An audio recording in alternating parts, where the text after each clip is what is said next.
Pinapanood ni Victor habang nakikipaglaban ng mga ninja ng Konoha kay Enoto. Naiinis si Mag-ino kay Boruto dahil ayaw nitong saktan si Enoto dahil sa pangako niya kay Mia, kaya iminungkahi ni Konohamaru na selyuhan na lang si Enoto. Sinubukan nilang gamitin ang silang jutsu pero nabasag lang ito ni Enoto at umatake siya kay Konohamaru. Ginamit ni Mitsuki ang mga ahas niya para atali si Enoto pero nang makawala ito, nakagat ng isa sa mga ahas ang braso niya hanggang sa maputol ang isang parte nito. Mula sa malayo, sabay-sabay umatake ang mga tauhan ni Victor gamit ang mga scientific ninja tools. Pinagalitan sila ni Victor dahil hindi nila nakontrol si Enoto at inutusan silang bumalik sa Konoha habang ang kumpanya niya na lang daw ang bahala sa pag-aalaga kay Enoto. Napulot ni Boruto ang singsing sa kasal ni Enoto at sobrang na-frustrate siya sa pagkabigo nila. Nagsimulang mawala ng pakiramdam si Mitsuki sa braso niya. Bumisita si Victor sa pasilidad kung saan nagtatrabaho si Enoto at tinanong ang tauhan niya tungkol sa nawawalang gamit ni Enoto. Na hanggang ngayon ay hindi pa rin daw nakikita. Inutusan ni Victor ang tauhan niya na patayin si Enoto at sinabi ring may kulang sa bilang ng mga kasamahan sa search party kumpara sa mga bangkay na natagpuan. Habang lumilipas ang oras, may kung anong kumakalat sa katawan ni Mitsuki, nagsisimula sa braso niya. Alam ni Mag-ino ang isang doktor sa lugar kaya dinala niya sila kay Yubina. Napansin ni Yubina ang sugat ni Boruto, hinawakan ito ng madiin at bigla niyang pinagaling, pinakita lang niya kung gaano siya kagaling. Tiningnan ni Yubina si Mitsuki at napag-alamang may kakaibang bagay na pumasok sa katawan niya. Dahil may kaunting alam si Sarada sa medical ninjutsu, pinasama siya ni Yubina para tumulong sa pagtanggal ng bagay na iyon habang naghintay sa labas sina Boruto, Konohamaru, at Mag-ino. Sinabi ni Mag-ino na sobrang galing talaga si Yubina. Matapos ang procedure, ipinakita ni Yubina ang maliit na piraso ng kahoy na nakuha niya sa katawan ni Mitsuki. Pagkatapos makapagpahinga, sinabi niya na kakaiba ang katawan ni Mitsuki kaya nakaligtas ito. Ipinakita ni Yubina ang wood chip at inamin na ito ay gawa gamit ang wood release. Nagduda si Mag-ino dahil imposibleng may Hashirama cells si Enoto pero ipinakita ni Yubina ang isa pang pasyente na may parehong sintomas. Ipinaliwanag din na Konohamaru at Mag-ino ang panganib ng mga Hashirama cells. Plano ni Yubina na gamitin ang kakayahan ni Mitsuki na makatiis dito bilang tulong sa paggagamot ng pasyente niya. Hindi raw niya alam kung saan galing ang taong yon, iniwan lang daw itong walang malay sa tapat ng bahay niya. Pero dahil may kinalaman ng Hashirama cells, naisip niyang baka konektado ito sa isang chismis tungkol sa black market. Nag-alala sina Mag-ino at Konohamaru dahil ang tanging black market na malapit sa lugar ay nasa Land of Silence. Dumating ang grupo sa Land of Silence at muntik ng matrap ng mga magnanakaw. Dahil karamihan sa mga kriminal doon ay galit sa 5 dakilang bansa ng shinobi, pinatanggal ni Konohamaru ang mga headband nila. Nagbigay si Konohamaru at Mag-ino ng mabilis na history lesson tungkol sa Land of Silence at sinabi ni Mag-ino na hindi dapat kasama ang mga genin dahil delikado. Pero matigas si Boruto, ayaw niyang may iba pang masaktan tulad ni Mitsuki. Napansin nila ang sirang gate at ipinaliwanag ng mga Jonin na dahil wala silang sariling nayon na pinoprotektahan. Ang mga shinobi ng Land of Silence ay sumusunod lang sa pera at kapangyarihan. Habang naglalakad sa black market, napansin nila ang maraming shinobi na wanted sa bingo book. Narealize nila na kumalat na ang chismis tungkol sa Hashirama cell, marami silang nakitang binibenta at nakaw sa market. Naghanap sila ng impormasyon sa isang tindahan pero ayaw silang pansinin ng may-ari dahil wala silang binibili. Naiwalay si Boruto sa grupo, tinalo ang mga tauhan ng tindero at tinakot ito para magsalita. Pinakita ng tindero ang ID ng kumpanya ni Victor at sinabing isang lalaking nakaputing coat ang nagbenta sa kanya ng Hashirama cell. Tinuro rin niya ang lugar na tinatawag na The Ladies para sa dagdag impormasyon. Sa bar, nakilala ni Mag-ino si Kirisaki, dating medical nin mula Kuregakure. Nilapitan siya ni Boruto na nakadisguise gamit ang sexy technique at napaniwala siyang paalisin ng ibang babae sa paligid niya. Nagkomento si Sarada at Mag-ino sa acting ni Boruto. Habang sinusubukan nilang mapag-isa si Kirisaki, biglang ninakaw ang briefcase nito. Pinigilan ni Boruto si Kirisaki na bugbugin ang magnanakaw at siya mismo ang tumalo dito. Dahil napansin ng mga tao ang laban nila, dinala nila si Kirisaki palayo. Tinakot nila itong ipasa sa Kuregakure kaya napilitang magsalita. Sinabi ni Kirisaki na nandito lang siya sa Land of Silence kasi may hawak siyang impormasyon tungkol sa Hashirama cell at may makikipagkita raw sa kanya kinabukasan tungkol doon. Nagplano ang grupo para sa meeting. Si Konohamaru ang nag-disguise bilang si Kirisaki. Nakipagkita sila sa isang butler ng interesadong kliyente. Gusto ng butler na subukan kung totoo ngang si Kirisaki ang kaharap nila. May impeksyon daw siya mula sa Hashirama Cell at kung tunay si Kirisaki, dapat kaya niyang gamutin ito.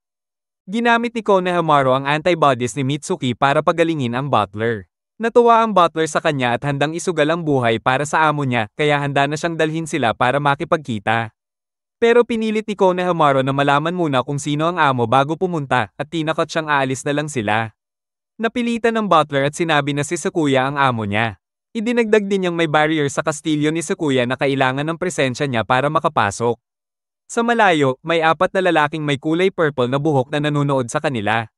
Habang nangyayari ito, tinransfuse ni Yubina ang antibodies ni Mitsuki sa pasyente niya. Ipinaliwanag ng butler na gusto ni Sakuya gamitin ang Hashirama Cell para bumalik ang kabataan niya dahil hindi niya kayang labanan ang pagtanda.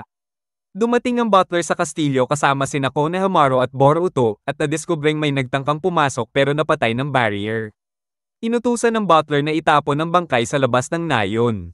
Pagpasok nila, napansin ni Boruto na basag lahat ng salamin sa loob. Sabi ng butler, ayaw ni Sakuya makita ang sarili niyang refleksyon. Bago sila makipagkita kay Sakuya, inactivate ng butler ang isa sa mga trap ng kastilyo at naipit si Boruto. Gusto niyang subukan ni Konohamaru ang proseso ng paggamot sa kanya. Nagkunwari si Konohamaru na gusto lang niyang uminom para hindi manginig ang kamay. Pagkaalis ng butler, ipinaliwanag niyang gusto niyang bigyan ng oras si Boruto para makuha ang Hashirama Cell, kaya umalis si Boruto habang naiwan ang shadow clone niya sa trap. Sinundan ng 4 na lalaking may violet na buhok ang clone sa loob ng kastilyo. Samantala, sinabi ni Victor kay Deepa kung nasaan ang Hashirama Cell at agad itong umalis para kunin iyon. Gumaling naman ang pasyente ni Yubina. Bago uminom si Konohamaru, tinanong niya kung saan galing ang Hashirama Cell. Sabi ng butler, binili raw nila ito mula sa isang taksil na researcher ng medical firm. Noong una, hindi sila sigurado, pero naniwala sila nang subukan nila ito sa isang babae na hindi nila alam o inaalam kung nasaan na ngayon. Sinundan ni Boruto ang amoy ng pabango at tinalo ang mga gwardya ni Sakuya sa labas ng silid nito. Hinanap niya ang Hashirama Cell pero nagulat siyang patay na si Sakuya, may kanay sa likod. Napansin niya ang 2 sa 4 na lalaking may violet na buhok na nakasabit sa chandelier. Ang isa pa, nagkunwaring staff at sinumbong sa butler ang pagsalakay ni Boruto. Nakilala ni Boruto ang hakaw ng isa sa kanila, kapareho ng suot ng babaeng kasama ni Kirisaki noon. Hawak ng grupo ang Hashirama Cell at pinalabas nilang si Boruto ang pumatay kay Sakuya. Nag-ingay ang butler para alertuhan ng buong kastilyo pero pinatay siya ng isa sa mga violet-haired men. Pinatay rin nila ang ibang staff at sinira ang barrier. Napansin ni Konohamaru na may lason ng mga kanay nila. Sumigaw ang isa sa mga kalaban na ang mga shinobi ng Konohamaru ang pumatay kay Sakuya. At nag-anunsyo ng gantimpala sa sino mang makahuli sa kanila. Binalaan ni Boruto si Konohamaru na napalibutan na ang buong kastilyo. Nakalabas sila at nakatakas mula sa mga tao tapos nagkita ulit sila ni Sarada at Mag-ino. Pero dahil sa pabangong bomba na tumama kay Boruto, madali siyang matrak. Sumama siya kay Mag-ino para maghanap ng paraan matanggal ang amoy habang sina Konohamaru at Sarada naman ay sumunod sa mga magkapatid na nagnakaw ng Hashirama Cell. Habang naglalakad, pinag-uusapan ng mga magkapatid ang plano nila. Sinubukan ni Mag-ino tanggalin ang amoy ng pabango sa pamamagitan ng pagpahulog kay Boruto sa kanal. Pero naisip nilang gamitin ito para makagalaw ng hindi halata. Nagpasya sina Konohamaru at Sarada na puntahan ang may-ari ng tindahan na nakausap nila dati, kaya nag-disguise si Konohamaru bilang si Kirisaki. Samantala, nagawa rin ni Boruto na matanggal ang amoy pero sinusundan pa rin sila ng mga aso. Bilang Kirisaki, nangako si Konohamaru ng malaking pera kapalit ng impormasyon tungkol sa mga shinobing magkapatid. Dahil hindi nila matakasan ng tuluyan ng mga humahabol, nagpasya sina Boruto at Mag-ino na umalis na lang ng nayon imbes na sumama kina Sarada at Konohamaru. Umakyat si Boruto sa bubungan para hanapin ang pinakamabilis na daan palabas. Nalaman ng shopkeeper na nahuli na ang totoong Kirisaki, kaya inutusan niya ang mga tauhan niya na umatake. Sinira ni Sarada ang kisame para makatakas si Konohamaru. Napalibutan sila, pero dumating sina Boruto at Mag-ino sakay ng ninakaw na airship. Dahil dito, hindi na problema ang amoy ni Boruto at mas madali nilang mahahanap ang mga magnanakaw. Pero pinabagsak ng mga kalaban ng airship. Napalibutan ulit sila. Pero dumating si Katara, yung batang taga-black market na tinulungan ni Boruto laban kay Kirisaki at pinakita sa kanila ang daan palabas sa ilalim ng nayon. Sa ilalim ng lupa, nakasama nila si Mitsuki na bumalik kasama si Kona, ang kapatid ni Katara. Napansin ni Mitsuki na amoy pa rin si Boruto. Ibinahagi ni Boruto ang nalaman niya tungkol sa Hakaw at sa mga shinobing kamukha ni Kirisaki na may dala ng Hashirama Cell. Ipinahayag ni Mitsuki na natuklasan ni Yubina na hindi pa stable ang Hashirama Cell, kaya hindi pa ito pwedeng ibenta agad, dahilan kung bakit sila ang sinisi sa pagkamatay ni Sakuya. Ibinigay naman ni Katara ang impormasyon na nakuha niya mula sa mga koneksyon niya sa underground tungkol sa mga shinobing may Hakaw. Plano nilang maunahan ang mga ito gamit ang mga lagusan sa ilalim ng lupa. Habang kumakain naman sa ibang lugar, pinatay ni Deepa lahat ng tao sa kainan. Samantala, naghati-hati ang mga shinobi ng Konoha para hanapin ang mga lalaking may Hakaw. Pagkatapos, inatake ng kidlat technique sina Boruto at mga kasamahan niyang genin. Lumapit sina Omoy at ang mga kasama niya sa mga genin at tinanong sila tungkol sa mga nangyari kamakailan. Dumating sina Konohamaru at Mag-ino bago pa magsimula ang laban. Nagkumpara ng impormasyon sina Omoy at Konohamaru.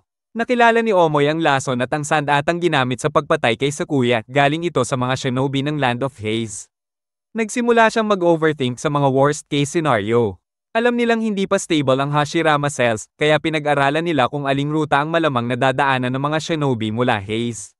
Samantala, naglalakad na ang mga shinobi ng Haze habang nagbabantay kung may humahabol.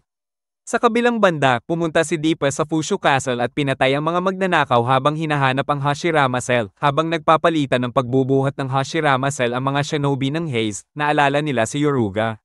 Naabutan ni Deepa sina Boruto at ang mga shinobi ng Konoha at Kumo at nalaman niyang wala sa kanila ang Hashirama Cell. Nagpa siya ang mga shinobi ng Kumo na sila na lang ang lalaban kay Deepa. Habang nagpatuloy naman ang mga shinobi ng Konoha sa pagtugis sa mga taga-Haze. Napansin ni Asaka na may paparating, kaya nagboluntaryo si Hyuga na maiwan para pigilan ang mga humahabol. Ginamit ng mga shinobi ng Kumo ang kuryente at mga clone para gulatin si Deepa, pero nagkunwari lang pala itong paralisado. Nang lapitan siya ni Namero at Kakoy, mabilis niya silang tinalo. Habang hinahabol ng mga shinobi ng Konoha ang mga taga-Haze, nakita nila ang mga bakas ng paa ng mga ito. Sinubukan ni Omoy atakehin si Deepa. Pero parang laro lang sa kanya, madali niyang na-block o naiwasan lahat ng atake. Nagtaka ang mga shinobi ng Konoha kung bakit wala pa ang tulong mula sa mga taga-Kumo at nagtanong kung sino talaga si Deepa. Biglang sumulpot si Hyuga sa harap nila para harangan ang daan.